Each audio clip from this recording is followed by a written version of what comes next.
तुमच्याबद्दल माहिती सांगा. Good afternoon. My name is Nikita Ganesh Mutture. I am from Nagpur. I have completed my MSc in Physics from Rashtrasanta Tukaroji Maharaj Nagpur University. I have experience of home tuitions of primary school teachers as a primary school students. I am passionate about my teaching, and I love to interact with students and solve their problems easily and guide their. That's it. Prepare Miami. हो. तुमची strength आणि weakness सांगा. My strength is I'm hardworking and quick learner, and my weakness is I'm too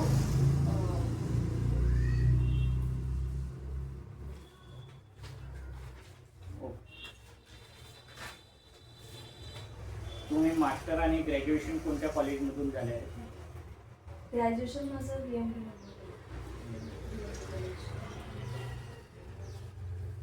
तुम्ही net set किंवा jet exam qualify केला आहे का? नाही prepare केलं. हो, प्रिपेअर. तुम्हाला MSc लेवलच्या विद्यार्थ्यांना शिकवण्याचा काही अनुभव आहे? तुम्हाला कोणता सब्जेक्ट स्ट्रॉंग पॉईंट आहे? Maths and science. Maths, science. पण स्कूल लेवल. हो. MSc मधील अवघड डेस्टिव्हिल्स आणि कन्सेप्ट तुम्ही सोप्या भाषेत कशा समजावता येईल? एक्झाम्पल्स. हो. Example. Daily life example. हो. थिअरेटिकल कन्सेप्ट सोबत तुम्ही न्यूमेरिकल प्रॉब्लेमवर तुम्ही किती भर द्याल? सेम. तुम्ही शिकवताना PPT ॲनिमेशन वापराल की प्रमाणित चेकबोर्ड डिजिटल पेन वापरता? बोथ.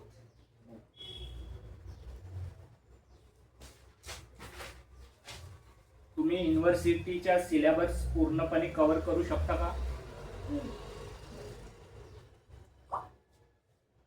सिलेबस एक्झामच्या किती दिवशी आधी पूर्ण होईल? रिव्हिजनसाठी मुलांना किती वेळ देऊ शकाल? Depend on time.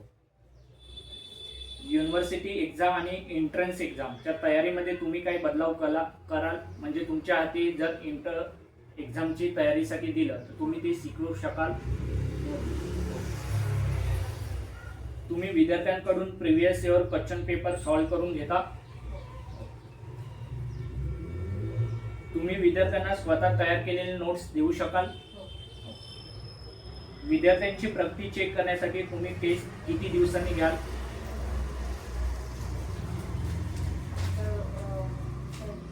Syllabus complete झाल्यानंतर लगेच चालू करू.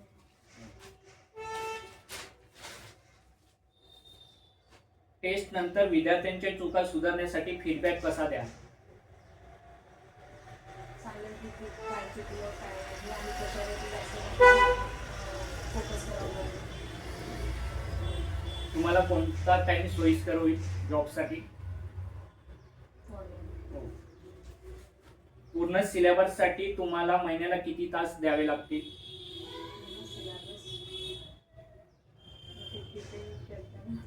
सिलेबस. तुम्ही डेमो लेक्चर द्यायला तयार आहात म्हणजे एखाद्या सब्जेक्टवर?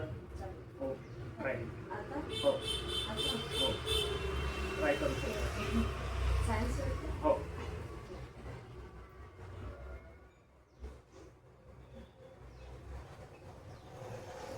Today we learn about science, which is first topic is plant, preparing their foods and parts of plants and types of plants. Okay. First of all, we learn about types of plants. There are lots of plants we see in our surroundings. There are terrestrial plants, aquatic plants, and aquatic plants have other three categories, which is floating plants and underground plants and fixed plants.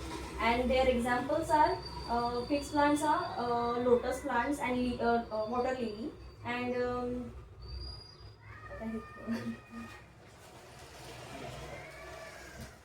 तुम्ही resume मध्ये school level स्टुडंटना शिकवण्याचा उल्लेख केला आहे.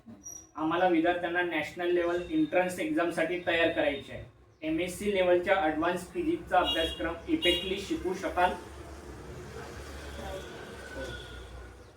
MScचा अभ्यास करताना स्वतःचा favourite subject specialisation कोणता होता? फिजिक्स.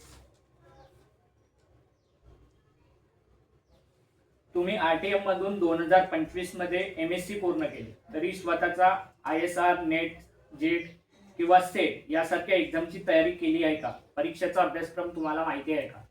हो. टॉप कॉलेजच्या एंट्रन्स एक्झाम मध्ये हायली कन्सेप्ट प्रॉब्लेम असतात. विद्यार्थ्यांची प्रॉब्लेम सॉल्व्हिंग स्पीड आणि ॲक्युरेसी विद्यार्थ्यांना तुम्ही किती स्ट्रॅटर्जी वापरा? शिकवण्यासाठी स्ट्रॅटर्जी कशी वापरा? सर्वात आधी जे सिलेबस आहे ते फोकस आहे. त्याच्यानंतर त्यांचे डाऊट्स नंतर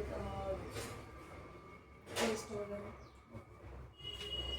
MSc फिजिक्ससाठी कोणती स्टँडर्ड रेफरन्स बुक वापरता?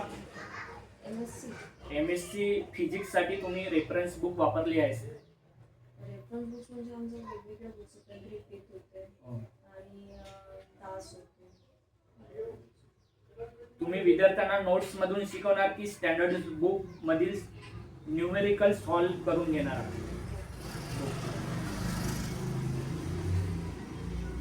विद्यार्थ्यांचे कन्सेप्ट पक्के करण्यासाठी आणि स्वतःचे ॲडव्हान्स लेवलचे असाइनमेंट आणि टेस्ट डिसिजन करू शकता का?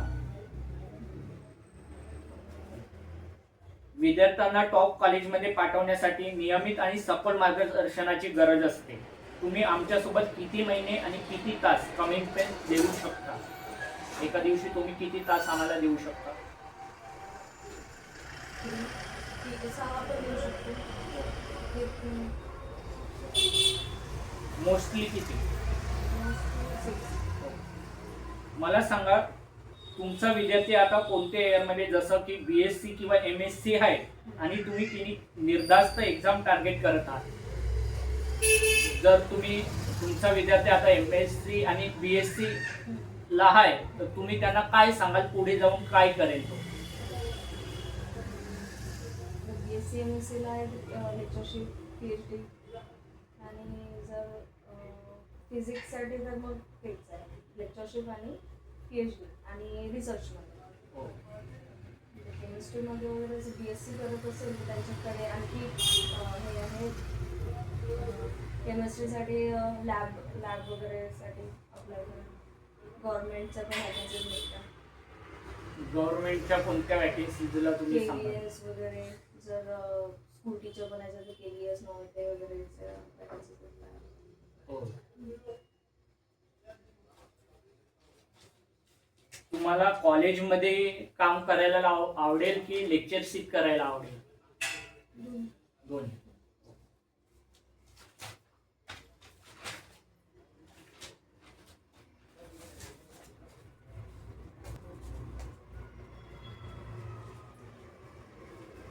तुम्ही 12 मध्ये असताना तुम्हाला एखाद्या फिजिक्सचं एखादा पार्ट सांगता येईल? 12 मध्ये असताना फिजिक्सचं पार्ट म्हणजे टॉपिक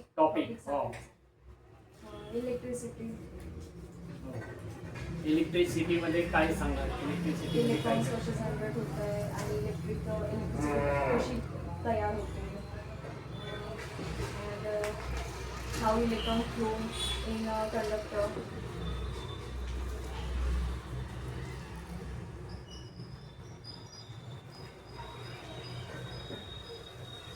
तुम्ही आता सहलीला मित्रांसोबत जाताय, सहल हे करताय, तुमच्या सहलीच्या ठिकाणी तुमच्या मित्रांसोबत तुमचा झगडा झाला तर तुम्ही ते तुमचं बिहेवियर कसं राहील त्यांच्यासोबत? असं तर होत नाही नॉर्मली. नाही झालंच तर काही नाही, मी तर काय म्हणते सॉरी म्हणून सगळं निपटून टाकते.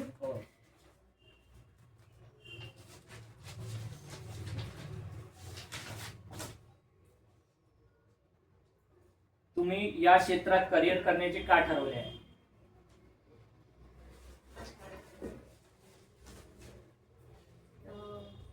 तसं तर माझी प्लॅनिंग होती नाही MSc करण्याची, इंजिनिअरिंग करण्याची होती.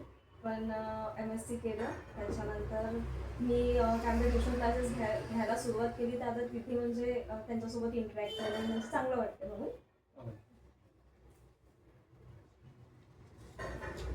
तुम्हाला एखादी नवीन टेक्नॉलॉजी माहिती आहे, त्याच्याबद्दल माहिती सांगू शकता? AI, ChatGPT, त्याच्यावरून आपण खूप काही सर्च करू शकतो आणि आपल्याला जे काही पाहिजे आपला कोणती इन्फॉर्मेशन पाहिजे आहे ते इझिली आपण कंडक्ट करू शकतो.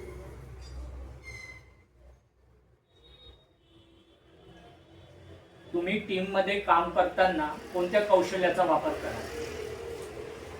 आता तुमचं ग्रुप आहे टीचरशिपचे, तर तुम्ही कोणती कन्सेप्ट वापराल टीम मध्ये काम करताना?